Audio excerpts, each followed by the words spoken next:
यह सदन जब से बना तब से कई सारे ऐतिहासिक पल इस सदन ने जिए भी हैं और सदन की कार्यवाही के माध्यम से राष्ट्र जीवन की स्मृति में वो समाहित भी हुए हैं। मेरा मानना है कि ये जो आपका निर्णय है, सदन का निर्णय है कि वंदे मातरम के 150वें साल के प्रवेश पर ये महान सदन वंदे मातरम के भाव के लिए, वंदे मातरम के यशोगान के लिए और वंदे मातरम को चिरंजीव बनाने के लिए एक चर्चा करे और इस चर्चा के माध्यम से विशेषकर हमारे देश के बच्चे, किशोर, युवा, आने वाली पीढ़ियों तक वंदे मातरम का आजादी के लिए योगदान, वंदे मातरम गान की रचना में राष्ट्र भक्ति और राष्ट्र की संस्कृति के प्रति समर्पण का जो भाव है, उसका आने वाले महान भारत की रचना में योगदान, इसके संकल्प के साथ जुड़ाव, ये सभी चीजों से हमारी आने वाली पीढ़ियां भी युक्त हो। इसलिए मैं आपका और सदन के सभी सदस्यों का हृदय पूर्वक बहुत बहुत अभिनंदन करना चाहता हूं कि आज ये चर्चा यहां पर आकार ले रही है। महोदय, हम सब सौभाग्यशाली हैं कि हम एक ऐतिहासिक पल के साक्षी भी बन रहे हैं और इसमें हिस्सा भी ले रहे हैं। ये महान सदन में जब वंदे मातरम की चर्चा हो रही है, तब कल कुछ सदन सदस्यों ने लोकसभा में प्रश्न उठाया था कि आज वंदे मातरम की चर्चा, वंदे मातरम पर चर्चा की जरूरत क्या है। महोदय, वंदे मातरम पर चर्चा की जरूरत, वंदे मातरम के प्रति समर्पण की जरूरत वंदे मातरम बना तब भी थी, आजादी के आंदोलन के वक्त भी थी, आज भी है और जब 2047 में महान भारत की रचना होगी तब भी रहे। क्योंकि अमर कृति मां भारती के प्रति, भारत माता के प्रति समर्पण, भक्ति और कर्तव्य के भाव जागृत करने वाली कृति है। इसलिए जिनको आज वंदे मातरम की चर्चा क्यों हो रही है वो समझ में नहीं आ रहा है। मुझे लगता है कि उन्होंने नए सिरे से अपनी समझ पर ही सोचने की जरूरत है। कुछ लोगों को इसमें दिखता है कि बंगाल में चुनाव आने वाला है, इसलिए वंदे मातरम की चर्चा हो रही है। वो वंदे मातरम के महिमा मंडन को बंगाल के चुनाव के साथ जोड़कर कम करना चाहते हैं। ये सही है कि वंदे मातरम की रचनाकार बंकिम बाबू बंगाल में पैदा हुए, बंगाल में गीत की रचना हुई और आनंद मठ जिसमें बाद में वंदे मातरम समाहित हुआ, उसकी पृष्ठभूमि भी की बंगाल थी। मगर जब वंदे मातरम का प्रकटीकरण हुआ, वंदे मातरम बंगाल तक सीमित नहीं रहा था, देश तक भी सीमित नहीं रहा था। दुनिया भर में जहां पर आजादी के दीवाने थे वो गुप्त बैठक भी करते थे, तो पहले वंदे मातरम का गान कर बैठक की शुरुआत। और आज भी सरहद पर हमारा जवान जब अपना सर्वोच्च बलिदान देता है, ये आंतरिक सुरक्षा के लिए देश के पुलिस का जवान सर्वोच्च बलिदान देता है, तो जब वो अपने प्राण त्यागता है, इसके मुंह पर एक ही मंत्र होता है, वो वंदे मातरम। मान्यवर, ये वंदे मातरम का गान वंदे मातरम का गीत ये भारत माता को गुलामी की जंजीरों से मुक्त करने का नारा बना था, आजादी के उद्घोष का नारा बन चुका था, आजादी के संग्राम का एक बहुत बड़ा प्रेरणा स्रोत बना था और शहीदों को अंतिम बलिदान, सर्वोच्च बलिदान देते वक्त अगले जन्म में भी भारत में ही जन्म लेकर फिर से मां भारती के लिए बलिदान करने की प्रेरणा वंदे मातरम से मिली। और ये चिर पुरातन राष्ट्र को अनेक सदियों तक अपनी संस्कृति के रास्ते पर आगे बढ़ाने की प्रेरणा भी कई सारे मनुष्यों को इस वंदे मातरम से मिली। वंदे मातरम की दोनों सदनों में इस चर्चा से, वंदे मातरम के महिमा मंडन से, वंदे मातरम के गौरव गान से हमारे बच्चे, किशोर, युवा और आने वाली कई पीढ़ियां वंदे मातरम के महत्व को भी समझेगी और उसको राष्ट्र के पुनर्निर्माण का एक प्रकार से आधार भी बनाएगी। मान्यवर बंकिम चंद्र चट्टोपाध्याय जी ने 7 नवंबर 1875 को वंदे मातरम की रचना उनकी सार्वजनिक हुई। यह दिन कार्तिक शुक्ल नवमी का था। अक्षय नवमी या जगद्धात्री पूजा के रूप में यह दिन मनाया जाता है। और जब रचना की तब शुरू में कुछ लोगों को लगा कि एक उत्कृष्ट साहित्यिक कृति है, परंतु देखते देखते देखते वंदे मातरम का एक गीत देशभक्ति, त्याग और राष्ट्रीय चेतना का प्रतीक बन गया, जिसने हमारे आजादी के आंदोलन का रास्ता प्रशस्त किया। और कब वंदे मातरम की रचना हुई? वंदे मातरम की रचना की पृष्ठभूमि हम सब ने जरूर याद करनी चाहिए। उसकी पृष्ठभूमि में सदियों तक इस्लामिक आक्रमण को झेलकर इस देश की संस्कृति और इस देश का इतिहास झंझोड़ने का काम, शीर्ण वीर्ण करने का काम हुआ था। उसके बाद अंग्रेजों ने अपने शासन के काल में, भारत के गुलामी के काल में एक नई सभ्यता, एक नई संस्कृति हमें थोपने का प्रयास किया था। और उस वक्त ये वंदे मातरम का रचना बंकिम बाबू ने की और वो रचना के अंदर बहुत बारीकी से हमारी मूल सभ्यता थी, हमारा सांस्कृतिक राष्ट्रवाद था, देश को माता के रूप में कल्पना कर कर, देश की माता के रूप में जो कल्पना की, इसकी आराधना करने की हमारी परंपरा थी, उसको उन्होंने पुनः प्रस्तापित किया था। और इसीलिए ये गीत देखते देखते कोई प्रचार के बगैर, उस वक्त ना सोशल मीडिया था, ना प्रचार के कोई साधन थे, उल्टा जो सरकार थी वो तो उसको रोकना चाहती थी, प्रतिबंध लगाती थी, वंदे मातरम बोलने वालों पर कोड़े बरसाए जाते थे, जेल में डाल दिए जाते थे। फिर भी वो सारे प्रतिबंधों को पार कर कर हर एक व्यक्ति के मन को भी छुआ, आत्मा को भी छुआ और अनेक प्रताड़नाएं झेलते हुए भी वंदे मातरम कश्मीर से कन्याकुमारी तक फैल गया।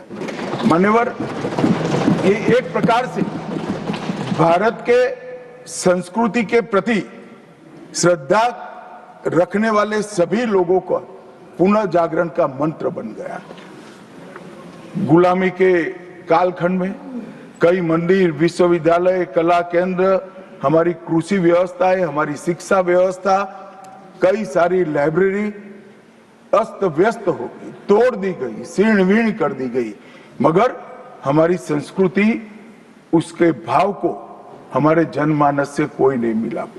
मगर एक जरूरत थी वो भाव को जागरूक करने की और वो भाव को पुनः संगठित करने की। उसी वक्त बंकिम बाबू ने वंदे मातरम की रचना की और देखते देखते वंदे मातरम का नारा अक्रॉस द कंट्री पूरे देश में ट्रैवल कर गया मान्यवर, और अंडमान निकोबार की जेलों तक पहुंच गया। उसको ना अंग्रेज रोक सके, ना अंग्रेजों की सभ्यता को स्वीकारने वाले लोग रोक सके। मान्यवर, वंदे मातरम ने एक ऐसे राष्ट्र को जागरूक किया जो अपनी दिव्य शक्ति को भुला चुका था। राष्ट्र की आत्मा को जागरूक करने का काम वंदे मातरम ने किया। ये इसीलिए महर्षि अरविंद ने कहा, वंदे मातरम भारत के पुनर्जन्म का मंत्र है। श्री अरविंद का ये वाक्य, इसका गर्भित अर्थ वो वंदे मातरम की महत्ता को बताता है। मान्यवर, अरविंद घोष ने यह भी कहा कि देश को एक ऐसे मंत्र की आवश्यकता थी और ईश्वर ने उसे साकार करने के लिए ही बंकिम बाबू को इस भूमि पर भेजा था। श्री अरविंद का वंदे मातरम के लिए भाव बच्चे बच्चे के लिए एक प्रेरणा स्रोत बन गया और हमारे आजादी का नारा बन गया। मान्यवर, हमारे देश को जो लोग समझते हैं, लोग जो जानते हैं, वो सभी लोगों को मालूम है कि हमारा देश पूरी दुनिया में एक प्रकार से अनूठा देश है। दुनिया के कई देशों की रचना अधिनियमों से हुई है। कहीं युद्धों के कारण हुई, कहीं युद्ध के बाद संधि के कारण हुई। भारत एकमात्र ऐसा देश है जिसकी सीमाएं कोई अधिनियम से तय नहीं की है। हमारे देश की सीमाएं हमारी संस्कृति ने तय की है और संस्कृति ने इस भारत को जोड़ कर रखा है। और इसीलिए सांस्कृतिक राष्ट्रवाद का जो कंसेप्ट था, उस सांस्कृतिक राष्ट्रवाद के कंसेप्ट को, सांस्कृतिक राष्ट्रवाद के विचार को सबसे पहले गुलामी के कालखंड में जागरूक करने का काम बंकिम चंद्र चट्टोपाध्याय जी ने किया। हम पूरे देश को एक बार फिर से देखें तो हमें मालूम पड़ेगा कि हमारे देश को जोड़ने वाला मंत्र हमारी संस्कृति है। हमारे देश को जोड़ने वाली, एक रखने वाला मंत्र हमारी संस्कृति है। और इसी के कारण वंदे मातरम का जो उद्घोष हुआ, उसने सांस्कृतिक राष्ट्रवाद के सिद्धांत को पहली बार एस्टैब्लिश करने का काम किया। जब अंग्रेजों ने वंदे मातरम पर कई सारे प्रतिबंध लगाए, तब बंकिम बाबू ने एक पत्र में लिखा था, मुझे कोई आपत्ति नहीं है, मेरे सभी साहित्य को गंगा जी में बहा दिया जाए। यह मंत्र वंदे मातरम अनंत काल तक जीवित रहेगा। यह एक महान गान होगा और लोगों के हृदय को जीत लेगा और भारत के पुनर्निर्माण का यह मंत्र बनेगा। आज हम देख रहे हैं कि बंकिम बाबू के वो शब्द सच हुए हैं। भले देर से ही सही, ये पूरा राष्ट्र आज सांस्कृतिक राष्ट्रवाद की परिकल्पना को स्वीकार कर आगे बढ़ रहा है। और मान्यवर, हम सब जो भारत माता की संतानें हैं, वो मानते हैं कि ये देश कोई जमीन का टुकड़ा नहीं है। वो उसको हम माँ के रूप में देखते हैं और उसका भक्ति गान भी करते हैं, और वो भक्ति गान की अभिव्यक्ति ही वंदे मातरम है। मान्यवर, आज मैं सदन में जब ये चर्चा हो रही है तब बताना चाहता हूं, वंदे मातरम की रचना में हमारे जीवन में देश की, भारत माता की कल्पना का जो योगदान है, उसको बहुत अच्छे तरीके से भावना के साथ वर्णन किया है। जल, फल और समृद्धि तीनों की दायिनी भारत माता को बताया गया। शोभित पुष्पों से मन को प्रफुल्लित करने वाली भी भारत माता को बताया गया। सरस्वती, लक्ष्मी, दुर्गा, ये तीनों का जो स्वरूप है वो भारत माता है। एक प्रकार से हमारा समृद्धि, हमारी सुरक्षा, हमारा ज्ञान, हमारा विज्ञान, ये सब भारत माँ की ही कृपा है और उसकी आराधना से ही प्राप्त हो सकता है। इतना बड़ा एक संकल्प बंकिम बाबू ने रखा। दुर्गा की वीरता, लक्ष्मी की संपन्नता और सरस्वती की मेघा, ये तीनों हमें भारत माँ की कृपा ही दे सकती है, यह मिट्टी ही दे सकती है। इसीलिए इसको बार बार प्रणाम करना चाहिए, माँ को प्रणाम करना चाहिए। मान्यवर, एक प्रकार से जिसकी उद्घोषणा 150 साल पहले बंकिम बाबू ने की, ये विचार तो बहुत चिर पुरातन है। रामायण के अंदर प्रभु श्री राम ने भी जब उनको सलाह दी गई कि इतनी वैभवशाली लंका है, आप लंका जीत ही लिए हो, तब अयोध्या जाकर क्या करना है, यहीं रह जाते हैं। तब उन्होंने कहा कि माता और मातृभूमि ईश्वर से भी बड़ी होती है, मैं माता और मातृभूमि का त्याग करूं। मातृभूमि के महिमा मंडन प्रभु श्री राम ने भी किया। मातृभूमि का महिमा मंडन आचार्य शंकर ने भी किया और मातृभूमि का महिमा मंडन आचार्य चाणक्य ने भी किया। ये सभी ने समय समय पर हमारे अस्तित्व को मातृभूमि के साथ जोड़ने का काम किया। मातृभूमि ही हमें पहचान देती है, वही हमें भाषा देती है, वही सभ्य जीवन जीने की संस्कृति का आधार बनाती है और वही हमारे जीवन को ऊपर उठाने का अवसर देती है। इसलिए मातृभूमि से ज्यादा कुछ हो नहीं सकता। ये भाव जो चिर पुरातन भाव था, उसको बंकिम बाबू ने पुनर्जीवित किया और वो घनघोर रात्रि जैसे गुलामी के कालखंड के अंदर जैसे एक बिजली प्रकाश फैला देती है, उसी प्रकार से वंदे मातरम के गान ने घनघोर अंधेरे के अंदर, जन जन के अंदर गुलामी की मानसिकता छोड़कर आजादी की प्राप्ति, स्वराज की प्राप्ति का एक जोश जगाने का काम किया। मान्यवर, महर्षि अरविंद ने वंदे मातरम को गीत नहीं, हमारी आध्यात्मिक शक्ति का प्रतीक माना। उन्होंने बहुत सुंदर तरीके से वर्णन किया है कि स्थूल, सूक्ष्म और कारण तीनों प्रकार से वंदे मातरम भारत की शक्ति को जगाता है। स्थूल शरीर, वंदे मातरम का उच्चारण हमारी शरीर में शक्ति और उत्साह भरता है। राष्ट्रभक्ति की क्रिया प्रक्रिया शक्ति को जगाती है। सूक्ष्म शरीर हमारे भावनाएं, हमारे विचारों को वो शुद्ध करता है और हमारी चेतना को वो जागरूक करता है। और कारण आध्यात्मिक शरीर में भी उन्होंने कहा कि बंकिम बाबू एक ऋषि चेतना से प्राप्त मेघा से ही वंदे मातरम की रचना किए हैं। और बहुत अच्छे तरीके से उन्होंने कहा, ये गीत केवल देशभक्ति की, देश प्रेम की अभिव्यक्ति नहीं है, बल्कि भारत माता की दिव्य शक्ति का आह्वान है। भारत की मूल चेतना, सनातन शक्ति, उसको पुनर्जीवित करने का ये वंदे मातरम मंत्र है। और इसीलिए आजादी के वक्त सभी हमारे नेताओं ने वंदे मातरम को आजादी के आंदोलन का आधार बनाने का काम किया। कई सारे हमारे आजादी के संग्राम के सेनानी जिनको अंग्रेजों ने फांसी पर चढ़ाया, इस सब में एक चीज सामान्य निकल कर आती है, तो फांसी के तख्ते पर चढ़ते चढ़ते जो शहीद अंतिम शब्द बोले वो सभी के मुंह से वंदे मातरम ही निकला।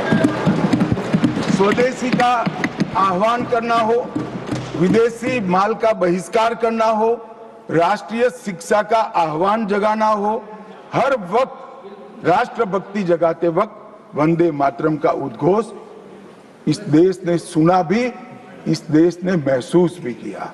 पंजाब के गदर आंदोलन में वंदे मातरम के शीर्षक से कई पर्चे बांटे गए। महाराष्ट्र में वंदे मातरम के विशेष अंक गणपति और शिवाजी के उत्सव में बांटे जाते थे। तमिलनाडु में सुब्रह्मण्यम भारती जी ने तमिल अनुवाद कर हिंद महासागर को भी क्रांति की चेतना से आंदोलित कर दिया था।